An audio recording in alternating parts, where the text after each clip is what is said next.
Hay quienes trabajan más y quienes aprenden a pensar distinto.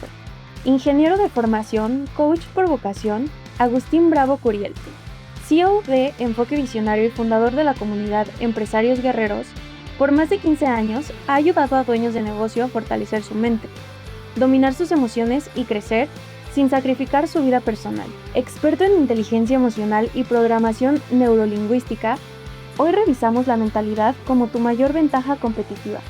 Bienvenido, Agustín. Esto es Jugada Maestra con Diego Díaz.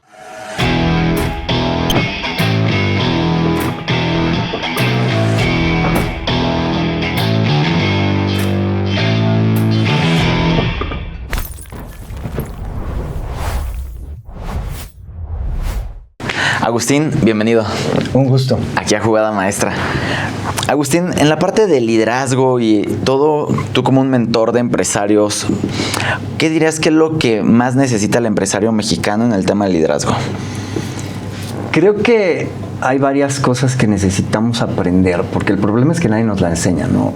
El primero es nuestras emociones. Nuestras emociones nos pueden estorbar mucho.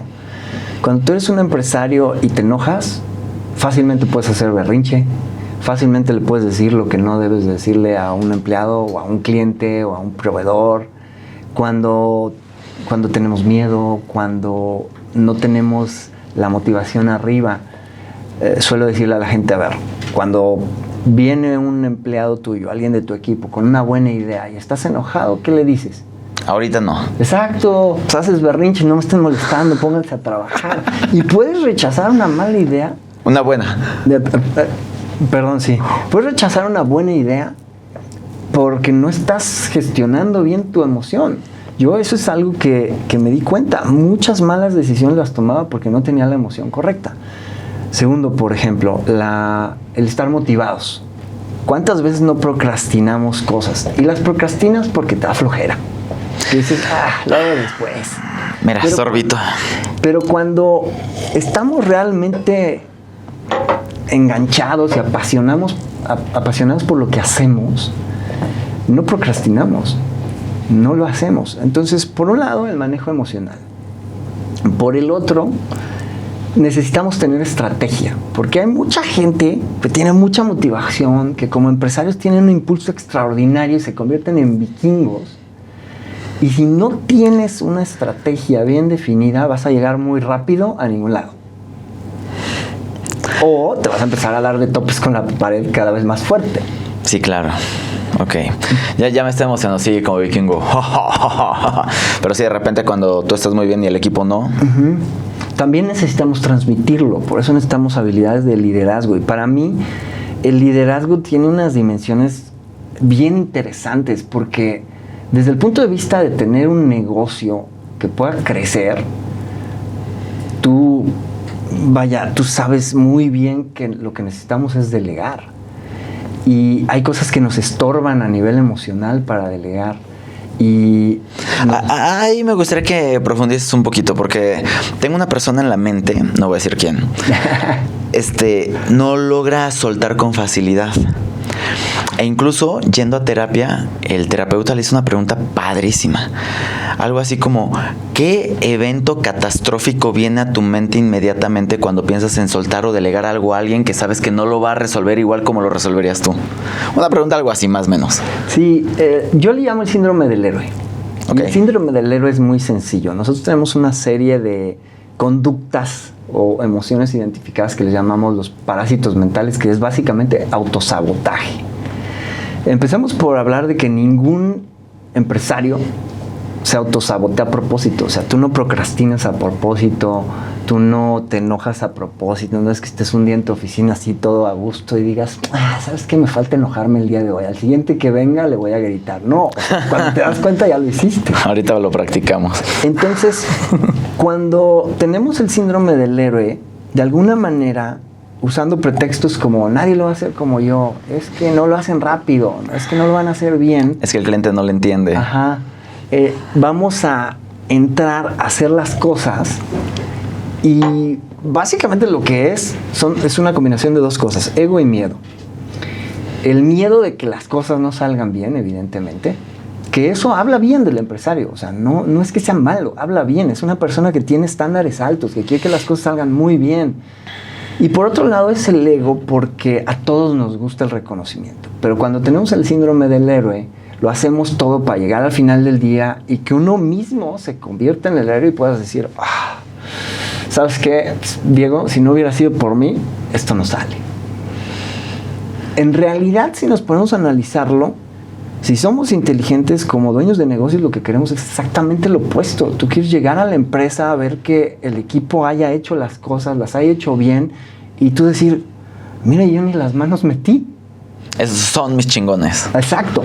Entonces, el verdadero líder de negocios para mí no es un héroe, es un creador de héroes en su equipo. Es que los héroes son ellos, los que hacen las cosas bien son ellos. Luego también tenemos algunas cuestiones que creo que son importantes ahí de manejo emocional. Porque muchas veces cuando no soltamos y tenemos ese miedo de no va a salir bien, falta definir bien de acuerdo con quién. Porque si yo soy el experto y mi estándar está acá, quiero que todo esté en este estándar. Pero a lo mejor mi cliente, para salir feliz, necesita este estándar. Y todo este esfuerzo que hay que hacer para llevarlo de aquí a acá, yo le llamo la teoría de los esfuerzos desperdiciados. Porque tu cliente no está ni siquiera en posición de aprovechar o poder valorar ese extra. No lo necesita.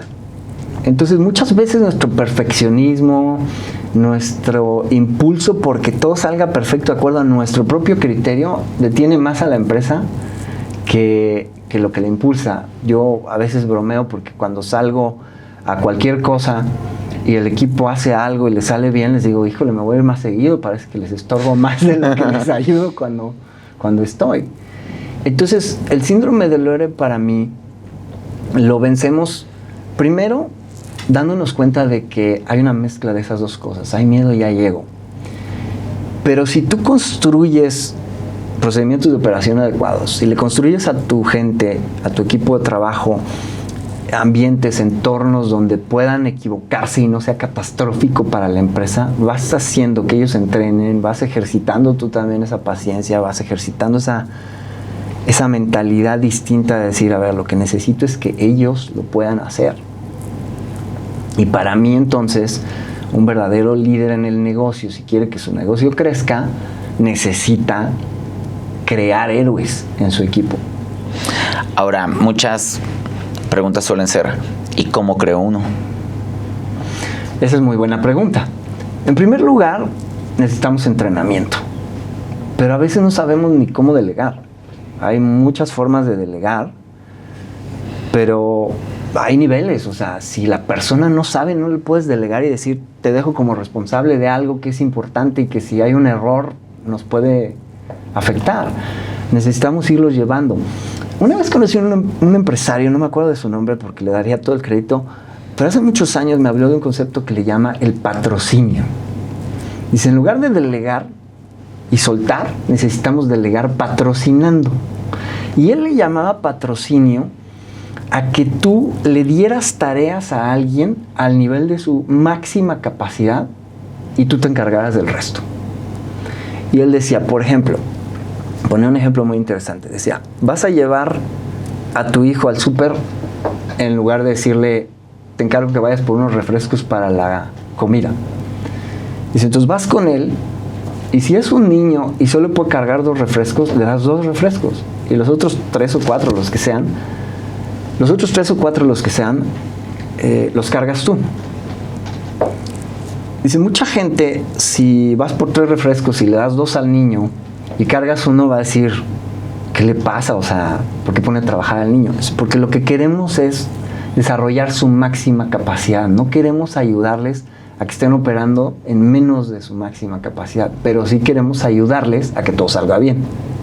Y me pareció un concepto bien interesante, porque creo que es una forma inteligente de empezar a crear líderes. Es como el paso 1. Es toparlo en su capacidad. Me gusta. Empezar a medir cuál es esa máxima capacidad, ¿no? Ajá. Segundo, hay mucha investigación en esto y se me hace fascinante. Y Y es que no podemos construir confianza basados en los errores. Si yo me fijo en mis errores, no voy a construir confianza nunca. Entonces lo que necesito es mucha retroalimentación. Hay algunos líderes y gente que enseña en este tema de liderazgo que tienen algunas ideas muy interesantes, que dicen que lo que necesitas es un ciclo de retroalimentación muy rápido. O sea, vigila a la persona. Cuando comete un error lo corriges, pero lo estás vigilando consistentemente para ver qué hace bien. Y cuando hace bien, haces una fiesta, por pequeño que haya sido, porque entonces la persona tiene iniciativa, no tiene miedo de equivocarse. Y vivimos en una cultura en la que la mayoría de la gente está reprimiendo fuerte, pero no reconociendo a su equipo de trabajo. Ok. Entonces, retroalimentación constante. Retroalimentación positiva constante, muy bien. Y ese es el número 2. Entonces, en ese punto la persona se siente como, ay, como que sí puedo, como que sí está jalando. Ajá. Y tiene iniciativa, cosa que nosotros queremos. Y decimos, es que el equipo no tiene iniciativa. Pues es que si empiezan a hacer algo y les dices, como a veces hacemos, ¿no? Hazte un lado, no lo estás haciendo bien. La persona, hay un momento en el que dice, ¿para qué me muevo si de todos modos me van a quitar? ¿Sí? ¿Para qué tengo iniciativa si de todos modos van a rechazar mi idea? Entonces, muchas veces yo siento que por autosabotaje el dueño del negocio no le da espacio al equipo para poder moverse, para poder tener esa iniciativa. Ok. Y lo vemos una y otra vez. Entonces aquí va a haber un punto importante. Va a llegar el momento en el que la persona lance una propuesta. Y la primera va a valer oro. ¿No? Porque si le bates la primera propuesta, queda como que luego lo lastimas. Sí, y aquí tomando otra vez el concepto de patrocinio, ¿qué sucede si cuando una persona tiene una propuesta, en lugar de decirle, no lo vamos a hacer así, le dices, ok, es tu idea, aduéñate de ella, desarróllala y la revisamos y vemos si se puede llevar a cabo, cuál es tu objetivo? Y lo que podemos hacer es empezar a guiarlos de manera que a lo mejor su idea cambia, pero su propuesta del objetivo que quiere lograr no. No sé si me estoy explicando. Sí, claro. El detalle de acá es que yo estoy visualizando que lo que mencionas es sí para el dueño, el CEO o dueño de la empresa, pero a su vez es lo que esperarías que hicieran los demás líderes o mandos medios o gerentes o directores. O sea, ese mismo trato con la gente no nada más es como la tarea de la cabeza, ¿no? Sino que debería ser como el... Ay, solo creo que sepan, acaba de mover un peón, acaba de aceptar el reto de jugar ajedrez. Eso hasta se me había olvidado. Eso significa que quiere entusiasmo, quiere un desafío, y me gusta, Agustín. Entonces, lo que me hace sentido lo que estás diciendo, vamos en 4 pasos. El paso 1, voy a ver si lo tengo memorizado. No, ya se me olvidó. Más que pasos, yo diría que son elementos. Me gusta ponerlo como enumerado. Ok. Solamente por el hecho de que como que lo memorizo mucho mejor. Bueno, entonces... Me quedé con el 2, es el feedback. Sí, el paso 1 es el entusiasmo, el manejo emocional que tienes, ¿no? Eliminar el ego y eliminar el miedo. Para quitar el síndrome del héroe. Sí. Ya. Y venga una persona que necesito que funcione, lo voy a retroalimentar positivamente de que lo estás haciendo bien. El tercero, viene una iniciativa por parte de él. Uh-huh. Y el cuarto es pedirle que la desarrolle. Sí. O también viene una solicitud de iniciativa. Es decir, a ver, si no la das, se la exijo. ¿Hacia dónde quieren que llevemos esto? ¿Qué se les ocurre? ¿Qué podemos hacer? No, pues se me ocurre que podemos hacer esto. Perfecto, es tu idea, vamos a desarrollarla. Yo te la patrocino como jefe, ¿no? Como colaborador. Pero desarróllala tú. Aquí hay algo bien interesante. La gente, cuando se adueña de una idea, es como es mi creación. Y le pone más entusiasmo, le pone más fuerza. El primer paso es fundamental. Porque si yo no suelto, si mi liderazgo es tan fuerte que cada vez que alguien se va a mover, yo digo, espera, ¿es por aquí? Los entreno a no tomar iniciativa. Y cuando los entreno a no tomar iniciativa, ellos pues se acostumbran. Y lo más rudo que que podemos cambiar los seres humanos es el hábito. Entonces te digo que es bien importante y bien interesante, porque para mí un dueño de negocios necesita tener la madurez de decir: el negocio responde siempre a mis decisiones. Ya sea que lo hayas decidido y lo hayas indicado, ya sea que no lo hayas indicado y ellos estén actuando como mejor creen, pero nuestros negocios siempre van en la dirección que nosotros consciente o inconscientemente determinamos. Y si somos capaces de asumir esa responsabilidad y decir: a ver, todo lo que está bien en este negocio es por mí, y todo lo que no está bien en este negocio es por mí, empiezan a pasar cosas maravillosas. Primero, dejas de buscar culpables. Porque a fin de cuentas, si eres el dueño del negocio, eres el responsable del negocio. No te va a llegar la Secretaría del Trabajo o el IMSS y les vas a decir: oye, pues fue culpa de él. Pues será culpa de él, pero tú pagas. Y eres tú quien tiene que responder. Entonces, si somos quienes tenemos que responder y tomamos esa responsabilidad en lugar de andarle echándole la culpa a nuestros empleados, estamos en mucha mejor capacidad de crear esos líderes. Y tenemos una madurez emocional y de liderazgo mucho más fuerte. Ok, entiendo que el elemento 1 suena muy sencillo como un paso. Simplemente se encuentras una persona, empiezas a decir: necesito desarrollar tu liderazgo, pero ahí es donde el ego del director es el primer paso a trabajar. Vamos a discutir ello, porque me remontas a muchas pláticas que hemos tenido aquí en Jugada Maestra. Y de hecho, con la primera que arrancamos, yo me acuerdo que yo buscaba salir más de mi operación. Y me acuerdo que me decía Oscar que en esa entrevista: Diego, no puedes exigirlo no entrenado. Uf, cómo me dolió. Y ese año me puse durísimo a desarrollar habilidades en otras personas para yo empezar a salirme de ahí, ¿no? Uh-huh. No tuve tema con la parte del ego, pero estoy seguro que la tuve en su momento. La tuve en su momento porque yo era el consultor, yo era el estratega, yo era el que se paraba solamente en el escenario. Entonces, ¿cómo una persona, primero me imagino que tiene que identificarlo, pero cómo lo puedes ir trabajando? Okay, lo primero es darle peso y tener claro lo que realmente quieres. Ejemplo, si yo quiero un equipo que tenga iniciativa, no puedo permitirme detener esas iniciativas. Necesito aplaudirlas. Y regreso a este tema del síndrome del héroe. Quien tiene que ser el héroe en la empresa no soy yo, son ellos.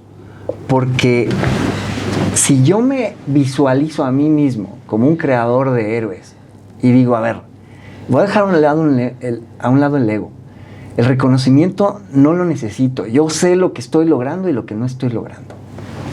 Pero si puedo darle ese reconocimiento a mi equipo, en ese momento yo ya puedo empezar a ver que mis prioridades no son que lo haga yo. Mi prioridad es que el equipo aprenda a hacerlo. Y cualquier cosa que no sea, digamos, urgente y extremadamente importante, es como paciencia. Le puedo dar tiempo. Lo importante no es que lo hagamos lo más rápido, lo importante es que lo pueda hacer el equipo sin mí. Y cambian tus prioridades, cambian tus decisiones. Tiene total sentido. Entonces, si hablamos de patrocinar a un colaborador, es patrocinarle también que se puede equivocar. Exacto. Te doy chance de que te equivoques con tantos miles de pesos. Oye, por decirlo así. Sí, y yo mismo lo considero presupuesto de capacitación, ¿me explico? Yo mismo lo considero algo que es necesario para que esta persona aprenda. Y hasta construyo esquemas donde si se equivoca, no hay bronca, lo arreglamos, no es problema. Muchas veces mandamos a capacitar a alguien, nos vamos nosotros a capacitar. Y sin embargo, no consideramos presupuesto de capacitación el que alguien se equivoque. Y lo es. Sí, al final es la forma más inteligente de decir: pago por aprender, ¿no? Sí. Ahora, Agustín, tú que has capacitado a muchos empresarios, ¿cuál dirías que es como lo más atractivo del dueño de negocio? ¿En cuánto tiempo lo puede ver? de empezar a entrenarse en el tema liderazgo? Porque incluso yo sé que tú fuiste una persona que lo detectó. No sé si me quieres contestar la pregunta 1 o cómo fue que tú detectaste que necesitabas entrenarte en liderazgo. Ok. Yo tenía una empresa de mantenimiento de equipo electrónico. Yo estudié ingeniería en electrónica. Entonces la gente a veces me dice, ¿y qué andas haciendo enseñando esas cosas? Pero la vida me fue llevando porque yo estaba invirtiendo en stands en ferias, estaba invirtiendo en cosas muy técnicas y la empresa no levantaba y no levantaba y no levantaba. Y en cierto momento, básicamente por accidentes de la vida, fui a dar a un entrenamiento de habilidades suaves, de habilidades de comunicación, habilidades de liderazgo, habilidades de persuasión. Y me gustó. Yo dije, probablemente esto es lo que yo necesitaba. Empecé a trabajar mucho en el dueño de la empresa. Y cuando empecé a trabajar en el dueño de la empresa, mi gran sorpresa fue que el año siguiente crecimos más que cuando estaba invirtiendo todo eso en otras cosas. No es que las otras cosas sean malas, al contrario, son necesarias. Pero si nosotros somos el capitán del barco y no tenemos una visión de los 17 caminos diferentes y solo conocemos uno, pues siempre nos vamos a ir por ahí. Entonces, mientras más visión tenemos y mientras más podemos ver del mundo, yo siempre le digo a la gente que cuando tú puedes ver algo que otros empresarios no ven, entonces es como ser el tuerto en tierra de ciegos, ¿no? Tienes una ventaja competitiva. Y eso lo logramos a base de trabajar en que el que dirige el negocio sea una persona más hábil. Una pregunta que yo le hago a la gente: si tú fueras a contratar a alguien para dirigir tu negocio, ¿te contratarías? Y una buena cantidad de gente me dice no. Ok. No, o sea, siendo totalmente honestos. ¿Por qué? Porque quiero a alguien que tenga liderazgo, que se comunique bien con los empleados, que los trate bien, que les exija a un nivel que ellos tengan buen desempeño, que los capacite, que cuide el dinero del negocio. Y es como, yo no lo estoy haciendo congruentemente, ¿me explico? A mí me gusta toda la parte excepto de cuidar el dinero del negocio. Yo quiero mi dinero. No, me refiero a que el director no lo gaste inútilmente. Por eso, bueno, ¿explicó? es que depende de qué. No Sí. me refiero a las utilidades. Y tocamos un tema muy interesante. A nivel emocional nos encanta presumir ventas. Pero lo importante de un negocio no es el tamaño de las ventas, es cuánto de esas ventas te quedas. Tú estás en ese negocio, ¿no? Y tú más que nadie lo sabes. O sea, lo que hace que un negocio crezca no son las ventas, porque puedo tener un montón de ventas y un montón de gastos. Lo importante es la utilidad. Y es que hay algo bien interesante porque, o sea, trato de explicarlo de esa forma. Si hablamos de emprendedores o dueños de negocio que son primera generación, normalmente lo que me ha tocado ver es cómo el negocio representa como si fuera un espejo, ese saneamiento de heridas del dueño de negocio. Así es.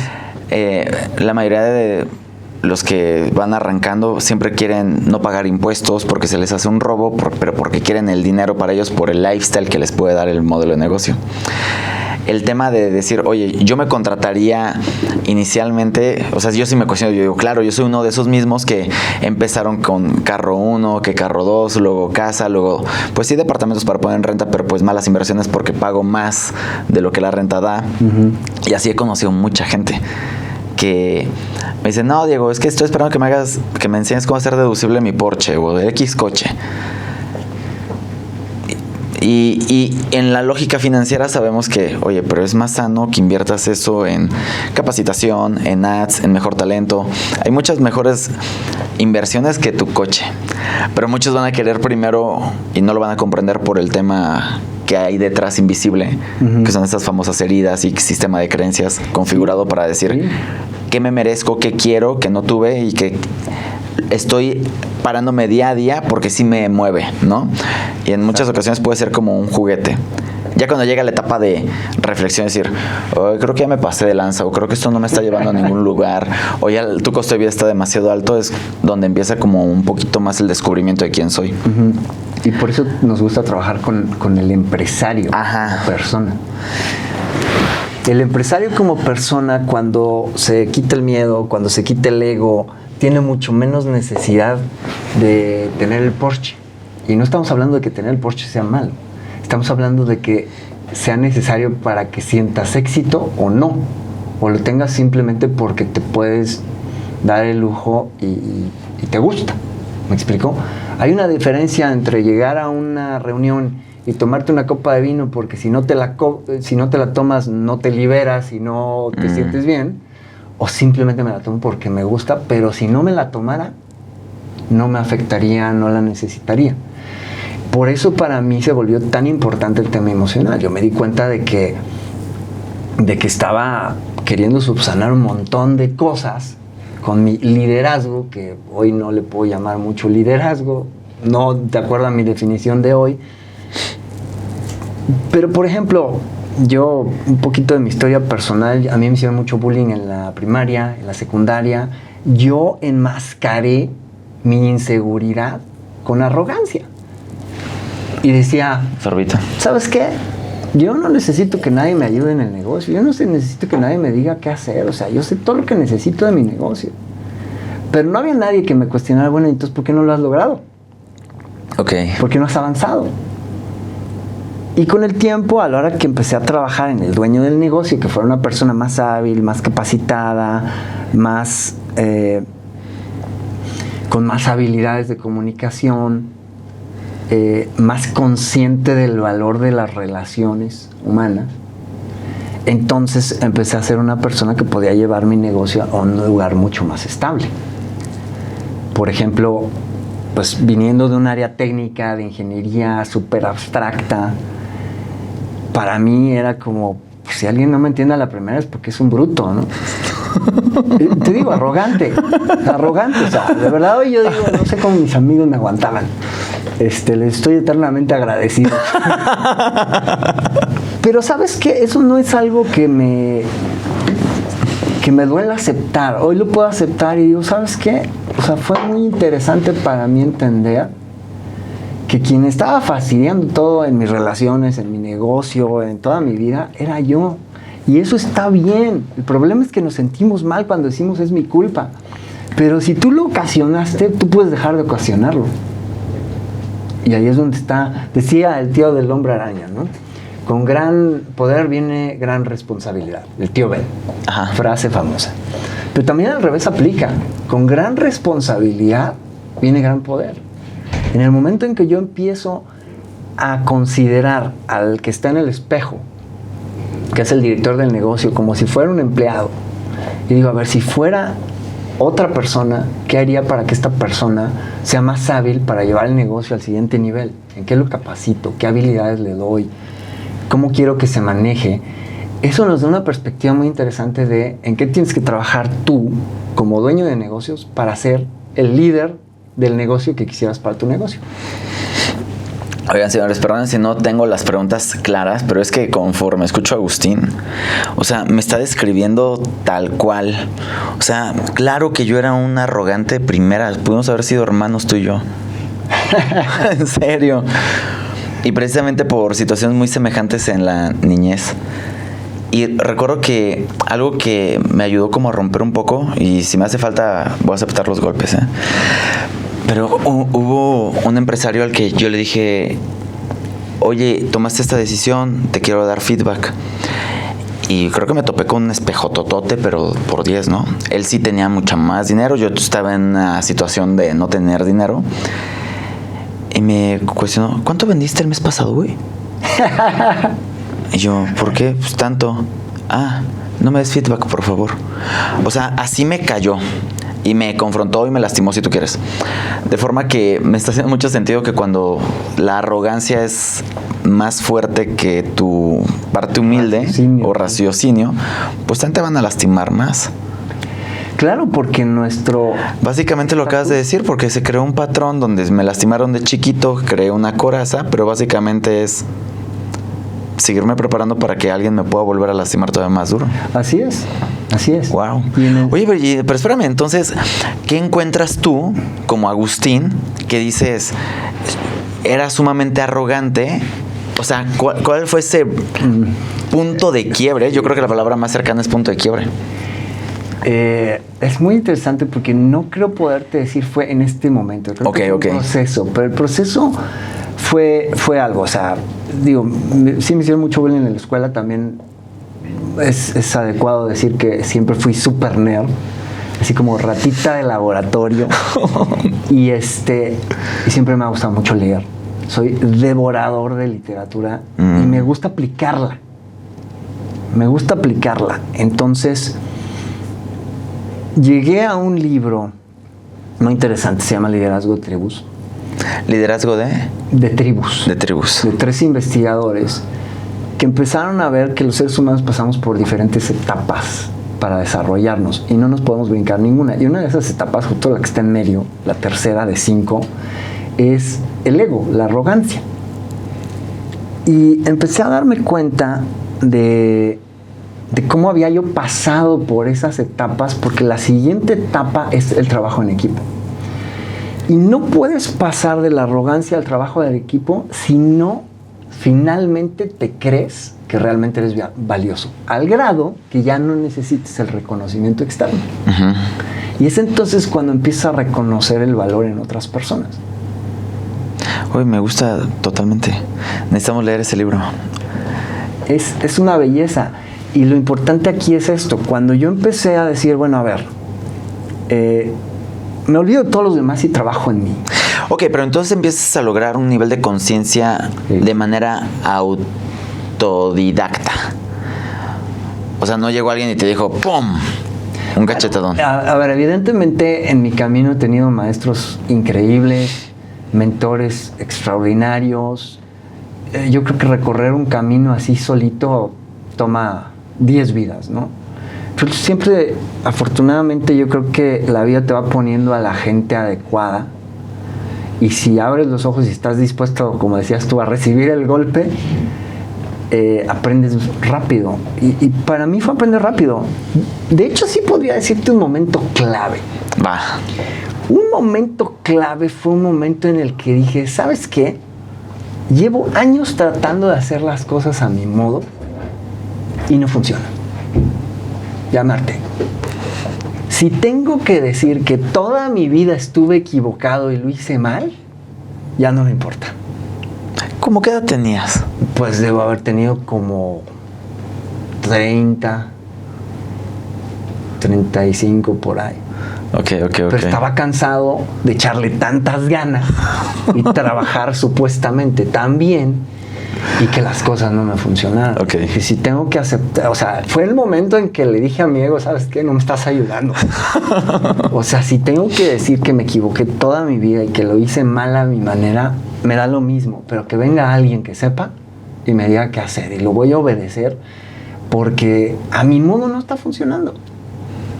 Entonces, eso a la larga, dentro de los modelos que le enseñamos a la gente, se convirtió en una habilidad que necesitamos cultivar, que es que nuestra determinación de tener resultados sea más grande que las ganas de tener razón. Esa me gustó. Prefiero tener el resultado que la razón. Sí. Y si tengo que decir que estoy mal, está bien. Y entonces empiezo a dejar de sentirme mal, de decir me equivoqué, empiezo a dejar de sentirme mal, de decir, ¿sabes qué? No funcionó a mi modo. Y empiezan a abrirse panoramas bien interesantes. Por ejemplo, a lo mejor hace 5 o 10 años yo quería que las cosas se hicieran a mi modo. Y alguien proponía algo y como ya lo hablamos, yo decía, no, vamos a hacer esta estrategia. Hoy ya mi aproximación es más un poco de, ¿sabes qué? No sé cuál va a funcionar, vamos a probar. Entonces estoy mucho más abierto. Ya no creo que eso funcione, porque yo no tengo bases. Si las tengo, las pongo sobre la mesa. Pero ya es como más humildad en el sentido de decir, probemos y que el mercado nos diga. Toda la vida, yo tengo 20 años metido en el marketing digital, toda la vida hemos hecho marketing digital para promover nuestros servicios. Y ahí lo que he aprendido es que el que tiene la última palabra es el mercado. Oye, a mí me gusta este producto. Pues no le hace que sea tu fascinación y sea tu creación. Si Si el mercado dice que no lo quiere, por más que le hagas, no te lo va a comprar. Entonces ya adquieres una mentalidad un poco más de prueba y error, prueba y error, prueba y error, prueba y error. Oye, esto no lo hemos probado, pues vamos a probarlo. Y si funciona, es como, adelante. Oye, fue idea de él, pues le aplaudo. Ya no necesitas aplaudirte tú si empiezas a darte cuenta de que a nivel personal no necesitas ese reconocimiento externo para sentirte bien de ti mismo. Ya tus errores ya no te duelen tanto, me explico, ya los aceptas con más apertura y dices, bueno, pues sí, soy humano. Sobre todo ahora con este tema de las redes sociales, ¿no? La gente busca perfección en los perfiles y todo esto. Yo le digo a la gente, mira, si buscas un ser humano perfecto, por Dios no me sigas a mí, porque la voy a regar mucho. Entonces, a la hora de trabajar en mi propia autoconfianza y no necesitar quedarme siempre con el mérito, empecé a ver el mérito en los demás. Que eso es también lo que dice la investigación de este libro. Cuando el que es arrogante se empieza a dar cuenta de que es valioso sin el reconocimiento externo, a todos nos gusta y siempre es bienvenido, ¿no? Tampoco es para decirle a la gente que vaya a escuchar el podcast que tenga falsa humildad. Oye, Diego, has hecho las cosas increíblemente, y mucha gente contesta, uy, no, si vieras todo lo que me ha fallado. Espérate, no, acéptalo, tómalo. Está bien, a todos nos gusta. Y no podemos darlos libremente si no los tomamos también con apertura. Cuando la gente te dé un cumplido es como, ok, voy a poner atención a que esto lo estoy haciendo bien y me voy a sentir bien de ello y voy a hacerlo más. Me cayó otro 20. La parte donde el dueño, el director, ya no requiere el reconocimiento de otros. Estamos hablando de que ha como trabajado su ego. Luego entonces, fíjate, salió en unas evaluaciones el año pasado, donde el feedback hacia ciertos líderes, incluyéndome, era que nos hacía falta dar mayor reconocimiento. Entonces ahorita me está cayendo el 20 y digo, sí, es una tarea, tengo que estar dando reconocimiento más. Según yo sí lo doy, pero pues nunca es suficiente. Claro. Me decía el CEO de Chuck E. Cheese, me dijo, Diego, la verdad es que acá en el centro son como ten más sentidos, güey. Acá en el norte no tanto. No se necesita tanto lo hiciste bien. Pero eso quiere decir que todavía tenemos tarea de que nuestra gente que siente necesidad de ser reconocida trabaje esa parte del ego. Así es. Oh my God, ¿y qué recomendación nos das, Agustín, para trabajar eso? Mira, no sé si conozcas, también hay otro libro muy bueno, se llama Good to Great, de Jim Collins, y está traducido al español como Empresas que sobresalen. Y ahí habla de un caso de un hombre que se llamaba James Stockdale. El concepto se llama la paradoja de Stockdale. James Stockdale fue un soldado que fue prisionero de guerra en la guerra de Vietnam y estuvo en un campo de concentración y lo torturaron 7 años. Cuando el hombre salió, le preguntaron, oye, ¿cómo hiciste para sobrevivir todo eso? Muchos se murieron en el camino. Dijo, hay 2 cosas importantes. Porque le preguntaron, oye, ¿quién sobrevivió? Y él dijo, los optimistas. ¿Quién murió? ¿Quién no sobrevivió? Los optimistas. Y pues abrían los ojos, espérate, ¿cómo que los optimistas no sobrevivían? Sí, la gente empezaba a decir, no te preocupes, vamos a ganar la guerra y vamos a estar en casa para Navidad. Y llegaba la Navidad y no estaban en casa. No te preocupes, para la cena de Acción de Gracias o para Semana Santa vamos a estar en casa. Y llegaba y no pasaba, dice, y se desmoralizaban. Dice, yo siempre tuve fe en que iba a salir, pero tenía la suficiente madurez para ver lo que él llama los hechos brutales de la realidad, que era que no sabía cuándo iba a salir. Entonces le llaman la paradoja porque son 2 cosas como hasta cierto punto opuestas. Una es que tengamos la madurez de ver los hechos brutales como son. Es como, esto no está mal por culpa de esta persona o por esto, está mal porque yo no lo puse como debería de estar. Y segundo, a pesar de que se sienta feo, tener esa fuerza para decir, ok, de alguna u otra manera lo voy a arreglar. Tarde o temprano va a salir bien. ¿Por qué? Pues porque no me voy a rendir hasta que esté así. Entonces, ese balance, que se llama la paradoja de Stockdale, cuando Jim Collins empezó a analizar empresas, encontró que en las empresas que más crecieron dentro de su estudio, los líderes tenían esta característica. Eran humildes ante los hechos brutales de la realidad, pero los podían ver. Y con esa misma humildad tenían otra característica. Era cuando había que aplaudir algo, siempre aplaudían hacia afuera. Cuando había que señalar algo, siempre señalaban a sí mismos. Y entonces les preguntaban cosas como, oye, pero fue tu liderazgo el que logró que esta empresa creciera todo esto. Y decían, no, fue el equipo, ellos fueron los que lo hicieron. Entonces, otra vez el tema de crear héroes. Todo el mundo sabe que ellos hicieron su parte. Pero ellos tenían este perfil humilde de decir, a ver, si hay un error en la empresa, yo asumo el error. Si hay un acierto, yo saco el reconocimiento hacia los demás, no me lo quedo yo. Y alguien me decía hace unos días, yo soy fan de la Fórmula 1, que entrevistaron a Toto Wolff, el director de la escudería de Mercedes, y le preguntaban, ¿cómo le has hecho para tener tanto éxito con la escudería? Y dice que una de las cosas que mencionó es que en la cultura de la empresa no se buscan culpables.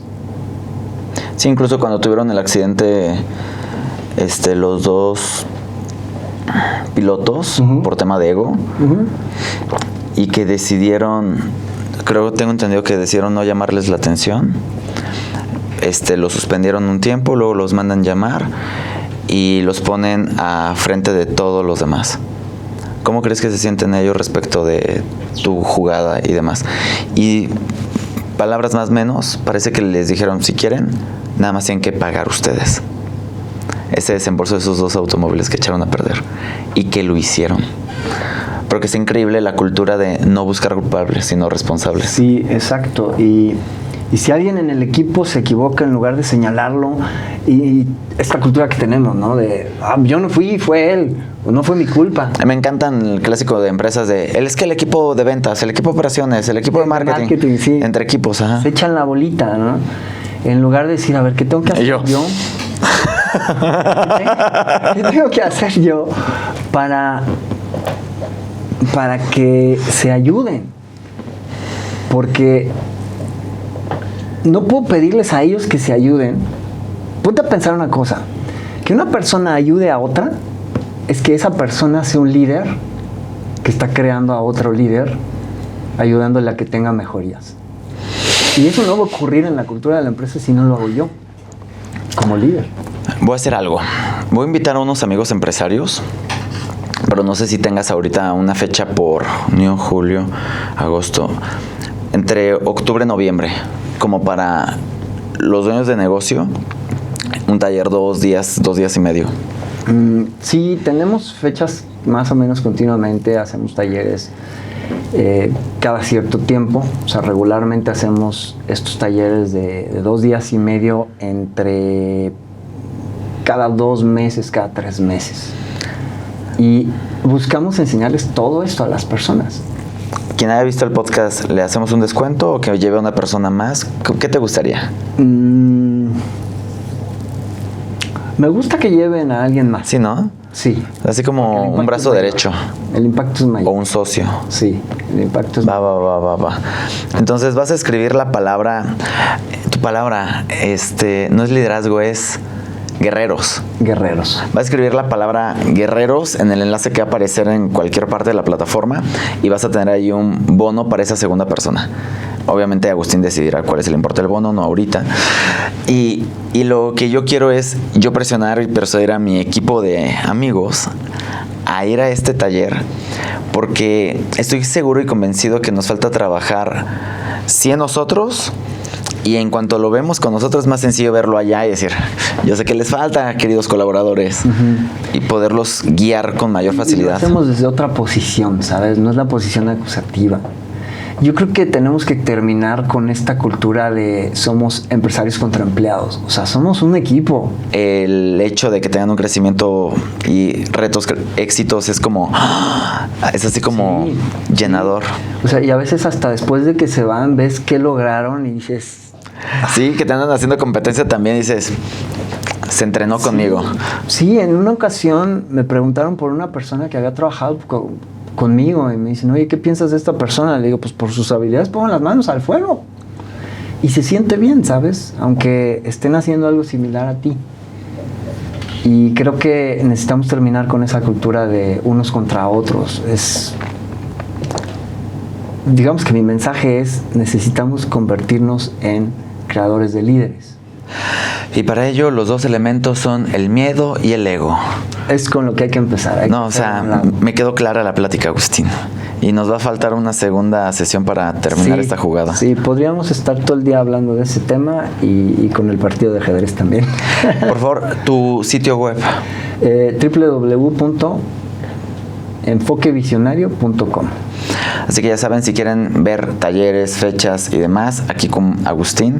Si andan por allá de septiembre, octubre, seguramente nos veamos tú y yo. Muchas gracias, Agustín. Un verdadero placer, Diego. No, encantado.